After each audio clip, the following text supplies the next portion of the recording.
যাদের জিনের বা জাদুর সমস্যা আছে তারা কি মাগরিব নামাজের পরে রাস্তায় বা মাঠে হাঁটতে যেতে পারবে? যাদের জিনের সমস্যা আছে বা জাদুর সমস্যা আছে, জাদুর সমস্যার সাথে সম্পৃক্ত না, জিনের সমস্যাটা বেশি।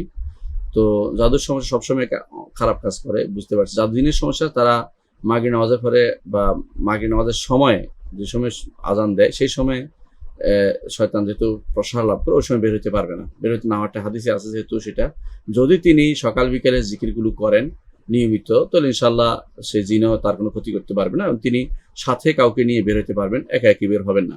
সাথে কাউকে নিয়ে বের হবে, একা একই বের হবেন না, কারণ সাথে অনেকে থাকলে জিনরা সাধারণত সেখানে আর কোনো ক্ষতি করতে পারে না। এই জন্য রাসূলুল্লাহ সাল্লাল্লাহু আলাইহি ওয়াসাল্লাম বলেছেন, আর রাকিবু শয়তান, একা একই সফরকারীতে শয়তান, কারণ যে কোনো সময় তাকে জিনেরা বিভ্রান্ত করতে পারে।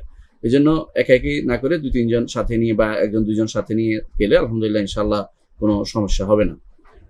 তো এটা হচ্ছে ওই সময় যখন সূর্য ডুবে এবং সন্ধ্যা হলে, এই সময় এর 1 ঘন্টা পরে আবার আপনি বেরোতে পারবেন, কোনো সমস্যা নেই। তো ওই সময়টা আপনাকে বাইরে না থাকার জন্য, বা যাদেরকে যাদের জিনের সমস্যা তারা যেন বাইরে না থাকে, এবং যাদের বিশেষ করে যাদের দুর্বল, মানসিক অবস্থা দুর্বল থাকে যারা, বেশিরভাগ সময় তারা বের হবে না, কারণ তাদের এই নার্ভ শক্তিশালী না হলে যে কোনো সময় জিনে তার প্রভাব ফেলতে পারে।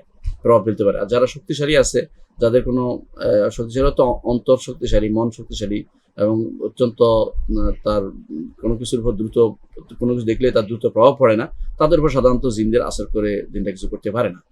আর জাদুর সমস্যার বিষয়টি হচ্ছে, জাদুর সমস্যা আসলে এটা সব সময় কাজ করে, মানে জাদু যারা কেউ যদি জাদু করে সেটার জন্য আপনি সকাল বিকাল আজকারগুলো করবেন, প্রতি সালাতের পরে আজকারগুলো পড়বেন এবং আপনি সূরা বাকারা পড়বেন, সেটাই যথেষ্ট ইনশাআল্লাহ। সেটার সাথে সূর্য বা মাগরিবের নামাজের সময়ের এই হাদিসটি সেটার সাথে প্রযোজ্য নয়।